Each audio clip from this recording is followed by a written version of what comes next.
Hello student, आज हम इस वीडियो के द्वारा हीमोफीलिया की वंशागत के बारे में अध्ययन करेंगे। तो पहले जानते हैं कि हीमोफीलिया रोग है क्या।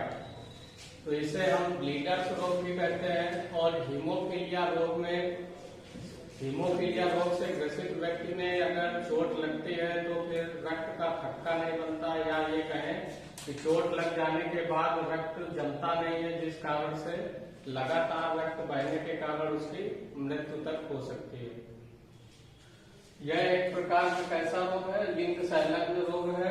और कौन से लिंग गुणसूत्र पर स्थित होता है? तो एक्स गुणसूत्र पर स्थित होने के कारण इसे हम एक्स संलग्न रोग भी कहते हैं या एक्स संलग्न लक्षण कहते हैं।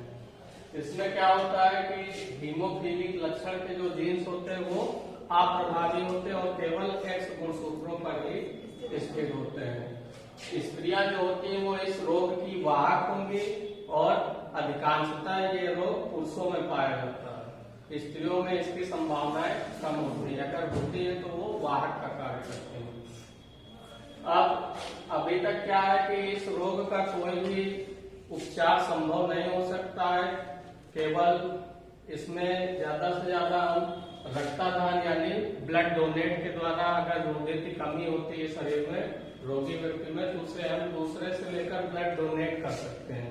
तो केवल यही अभी तक इसमें प्रोसेस हो सका है। इस रोग का जो रोग कारक जीन है उसे हम स्मॉल h से प्रदर्शित करते हैं। अब अगर हीमोफीलिया की वंशागत की बात की जाए कि इनकी माता पिता से संतानों में किस प्रकार से ये संचारित होंगे, तो सामान्य स्त्री में गुणसूत्र XX होते हैं, सामान्य पुरुष में गुणसूत्र XY होते हैं। अब अगर हीमोफीलिक है तो ये बताया गया कि ये केवल X गुणसूत्र पर ही इसका जीन स्थित होता है। तो वाहक स्त्री किसे कहेंगे? जिसमें जैसे दो X गुणसूत्रों में से किसी एक ही X गुणसूत्र पर हीमोफीलिक का जीन स्थित है तो हम उसे वाहक स्त्री कहेंगे। जैसे यहाँ पर XHX हो या फिर XXH हो, यानी पहले वाले X गुणसूत्र पे हो या फिर दूसरे वाले X गुणसूत्र पर अगर हीमोफीलिया का जीन पाया जाता है तो फिर उसे हम वाहक स्त्री कहेंगे। हीमोफीलिक स्त्री किसे कहेंगे? जिसके दोनों X गुणसूत्रों पर हीमोफीलिया का जीन स्थित हो उसे हम हीमोफीलिक स्त्री कहते हैं।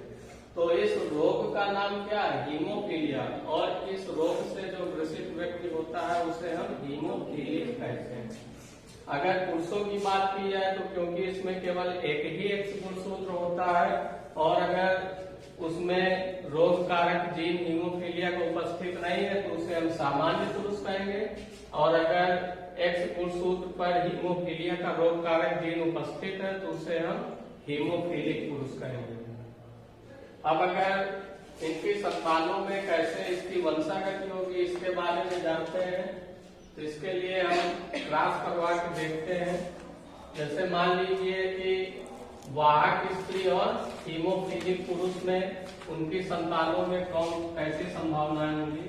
तो वाहक स्त्री क्या होता है? गुणसूत्र XHX XHX और हीमोफीलिक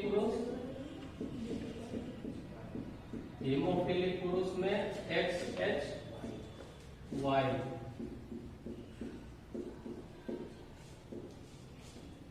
अब अगर हम इन्हें अलग अलग कर ले, XH को अलग लिख लिया, X को अलग लिख लिया, इसी तरह इधर भी XH को अलग लिख लिया, Y को अलग लिख लिया।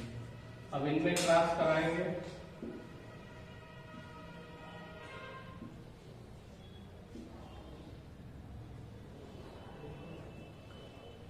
ये इस प्रकार से बना लेंगे, ठीक है। अब इसमें क्रॉस कराते हैं तो XH का XH में कराएंगे तो क्या होगा? XH XH। XH का Y से कराएंगे तो क्या होगा? XH Y। X का XH में कराएंगे तो क्या होगा? XXH। अब अगर X का Y पे कराएंगे तो क्या होगा? XY। तो यहाँ पर XHXH यानी दोनों X गुणसूत्रों पर हीमोफीलिया का जीन उपस्थित है। तो एक्स एक्स गुणसूत्र, इसका मतलब क्या है, पुत्री है और दोनों पर हीमोफीलिया का जीन उपस्थित है, तो इसे हम क्या कहेंगे, हीमोफीलिक पुत्री। इसे हम कहेंगे हीमोफीलिक पुत्री। यहाँ पर एक्स एच वाई है, एक्स वाई मतलब पुत्र है और हीमोफीलिया का जीन उपस्थित है, तो इसे हम क्या कहेंगे, हीमोफीलिक पुत्र। अब इसमें ध्यान ये देना है कि जो मेल होते हैं यानी पुरुष होते हैं, उनमें केवल एक ही एक्स गुणसूत्र होता है। अगर उसमें हीमोफीलिया का जीन उपस्थित है तो हीमोफीलिक है वो, और नहीं है उसमें उपस्थित तो फिर सामान्य है। अब यहाँ पर एक्स एक्स एच है तो ये क्या है, वाहक है, वाहक पुत्री, और एक्स वाई है तो सामान्य पुत्र।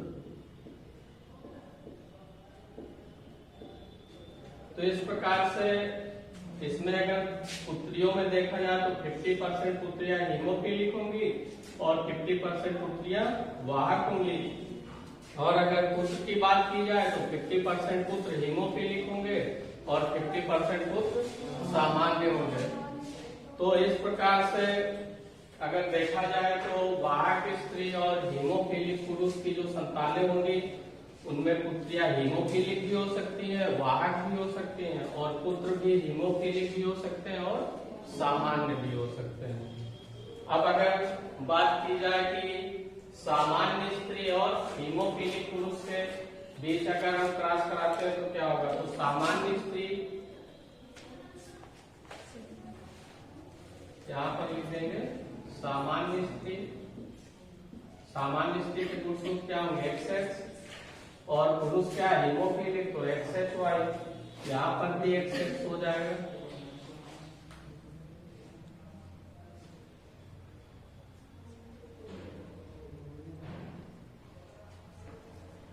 तो x से एक्स एच में कराएंगे तो क्या हो जाएगा, एक्स एक्स एच, और एक्स एक्स एच का मतलब वाहक पुत्री। x से y में कराएंगे तो क्या हो जाएगा, एक्स वाई हो जाएगा, और एक्स वाई मतलब सामान्य पुत्र।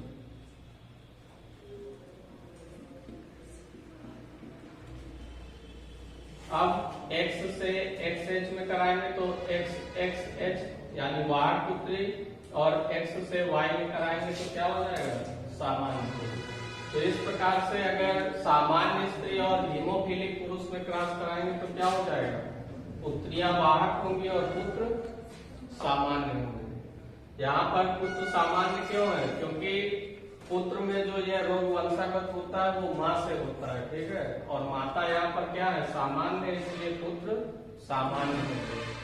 क्योंकि पुत्र में क्या होता है कि माँ से एक्स गुणसूत्र मिलता है और वाई गुणसूत्र पिता से मिलता है, तो क्योंकि वाई गुणसूत्र पे तो इसका रोग कारक जीन उपस्थित नहीं होता, केवल एक्स गुणसूत्र पर ही होता है। तो जो पुत्र को एक्स गुणसूत्र मिलना है वो माता से ही मिलेगा। अगर माता सामान्य है तो पुत्र भी सामान्य होंगे। और पुत्रियों में क्या है कि एक एक्स गुणसूत्र माँ से मिलता है और एक एक्स गुणसूत्र पिता से मिलता है। तो माँ वाले से तो सामान्य मिल रहा है, ठीक, लेकिन पिता वाले से हीमोफीलिक मिल रहा है। तो क्योंकि यहाँ पर पुत्रियों में या स्त्रियों में दो एक्स गुणसूत्र होते हैं और केवल एक में ही रोग कारक जीन उपस्थित है, तो वो केवल वाहक का ही कार्य करेंगे, यानी इनमें ये रोग नहीं है, लेकिन जो इनकी संतानें होंगी उनमें ये वंशागत हो जाएगा।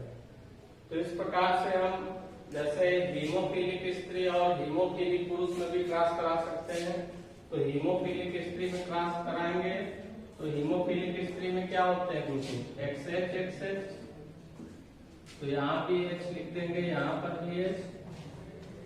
तो अब एक्स एच से एक्स एच में क्रॉस कराएंगे तो क्या होगा, एक्स एच एक्स एच, और ये कैसी होगी, हीमोफीलिक। हीमोफीलिक क्यों होगी, क्योंकि इसमें दोनों एक्स गुणसूत्रों पर वर्णांता का जीन उपस्थित है। अब एक्स एच वाई में कराएंगे तो क्या हो जाएगा, एक्स एच वाई, और पुत्र कैसा होगा, हीमोफीलिक होगा। हीमोफिलिक क्यों होगा? क्योंकि इसमें एक ही एक्स गुणसूत्र है और उसमें इसका जीन उपस्थित है। अब XH से XH में कराएंगे तो क्या हो जाएगा?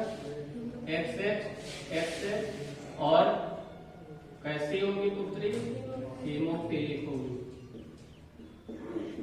हीमोफिलिक पुत्री। XH से Y में कराएंगे तो क्या हो जाएगा? XHY और ये पुत्र कैसा होगा? हीमोफिलिक होगा। तो इस प्रकार से अगर क्या भी लिख दीजिए हीमोफिलिक स्त्री,